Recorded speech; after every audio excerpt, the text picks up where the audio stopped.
ನಾವು ಸಹಿ ಮಾಡಕತ್ತೀವೋ ಗಲತ್ ಮಾಡಕತ್ತೀವೋ, ಸಹಿ ಇಸ್ಲಾಂ ಮೇಲೆ ನಡೆಯಕತ್ತೀವೋ ಗಲತ್ ನಡೆಯಕತ್ತೀವೋ, ಅವ್ರ ಮನಸ್ಸಿನಲ್ಲಿ ಒಂದು ಭಯ ಇದೆ, उनको डर है हमें सही इस्लाम पर चल रही क्या नहीं. अल्लाह के नबी अलैहिस्सलाम ने फरमाया ला तमनउ अमा अल्लाह मसाजिदुहा, अल्लाह की बंदियों को मस्जिद आने से मत रोको, लेकिन अल्लाह की बंदियों को मस्जिद आने के चंद कंडीशंस हैं, उन कंडीशनों को फॉलो करते हुए वो मस्जिद आ सकती हैं. फर्स्ट कंडीशन क्या, औरत पाकी की हालत में आएगी, नापाकी के हालत में औरत नहीं आएगी. नापाक औरतों के लिए नबी ने मस्जिद को हलाल नहीं किया. बयान सुनने के लिए भी मस्जिद के अंदर नहीं आ सकती, मस्जिद के बाहर बैठ को बयान सुन सकती, लेकिन मस्जिद के अंदर नहीं आ सकती. First condition.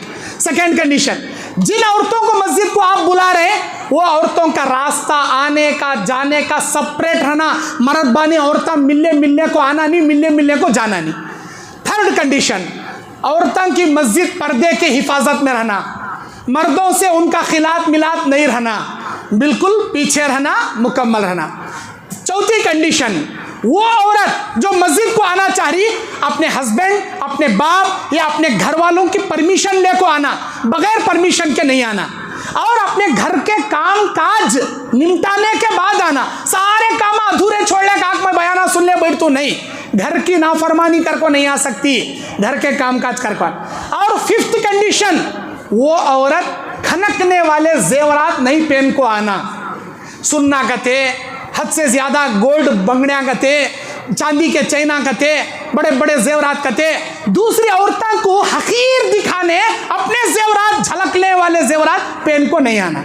और सिक्स कंडीशन, खुशबू लगा को नहीं आना, खुशबू इस्तेमाल कर को नहीं आना. ये कंडीशनों को अगर वो फॉलो करेगी तो नबी ने फरमाया ला तमनउ अमा अल्लाह मसाजिदुहा, अल्लाह की बंदियों को अल्लाह के घर आने से मत रोको. हजरत उमर बिन खत्ताब के बेटे अब्दुल्ला ने कहा था ऐ मेरे अब्बा, मैं अपनी बीवी को मस्जिद जाने नहीं दूंगा. तब हजरत उमर बिन खत्ताब ने कहा मेरे बेटे, मैं तुझे हदीस रसूल सुना रहा हूँ और तू हदीस रसूल के सामने अपनी बात सुना रहा है. मेरा तुझसे बात करना हराम, मेरा तुझसे बातचीत करना हराम. बातचीत करना छोड़ दिए और बोले बेटे को डर अल्लाह से, हदीस रसूल के सामने अपनी बात पेश करते हुए अल्लाह से डर, कहीं आसमान से पत्थरों की बारिश तेरे ऊपर ना उतर जाए. फिर आखिर आगे चलकर अब्दुल्ला बिन उमर तौबा करे, गलती से रुजू करे और अपनी बीवी को मस्जिद भेजना शुरू करे. तो औरतों को मस्जिद आने में कोई हिचकिचाहट नहीं रखना चाहिए. वो औरतें जो मस्जिद को आने से हिचकिचाती हैं, दरगाहों को जाने में ज़रा भी शर्म महसूस नहीं करती, दरगाह को जाती, खवाले में जाती, वहाँ के उर्सा में जाती, संदल में जाती, वहाँ कोई पर्दा नहीं, बेपर्दगी, सारे मर्दाने औरतें मिलने को. अल्लाह अकबर, ये पाक जगह है, ये इबादत की जगह है, ये दीन सिखाकर तुम्हारे सीने में दीन जगाने की जगह है. इस जगह आने से शक्ति हो, फिल्म थिएटर जाने में नहीं शक्ति, मार्केट जाने में नहीं शक्ति, उर्सा में जाने में नहीं शक्ति. अल्लाह से डरना चाहिए. वहाँ जाने का हुक्म औरतों को नहीं है, यहाँ आने का हुक्म औरतों को है. हाज़ा मा इंदी वल्लाहु आलम बिस्सवाब. आखिरी सवाल छोटा सा, क्या औरत मैसेज में तलाक दे सकती है? नहीं, शौहर अपनी बीवी को मैसेज में तलाक दे सकती है. क्या हस्बैंड अपनी बीवी को मैसेज के ज़रिए तलाक दे सकता है? हाँ, दे सकता है. अगर उस मैसेज के ज़रिए तलाक पहुँचाने में किसी को गवाह बना रहा है तो गवाहों की मौजूदगी में पैगाम के ज़रिए दिया गया तलाक भी तलाक होता है. रिसाले के ज़रिए, लेटर के ज़रिए, ख़त के ज़रिए और मैसेज ईमेल के ज़रिए पहुंचाई जाने वाली तलाक भी तलाक है, बशर्ते है कि उस तलाक के लिए किसी को गवाह बनाए.